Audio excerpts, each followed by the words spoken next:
Hello guys, हामी चाहिँ जाँदैछौँ पुकुडाम कि कहाँ अरे भाइ? पिकुडाम।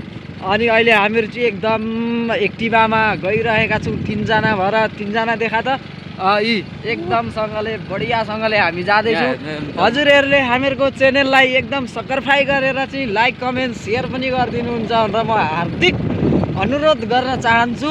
र यो ब्लग चाहिँ हजुरहरूले हेरेर चाहिँ आनन्द लिनुहोला।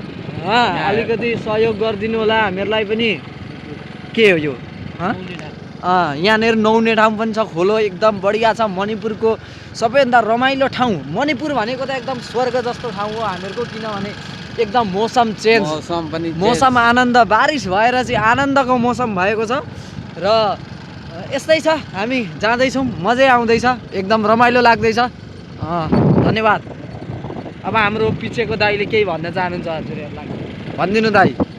पानी परेको अवस्थामा हामी मस्त मौसमले यहाँ हेर्नु एकदम ठन्डा ठन्डा मौसममा हामी हिँडिरहेका छौँ अहिले। यहाँ बाटो हेर्नुहोस्, कस्तो भ्यू हेर्नुहोस्।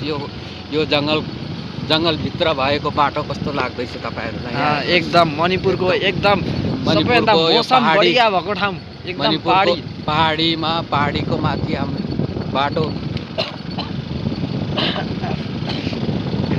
हल्का खोकी लाग्यो।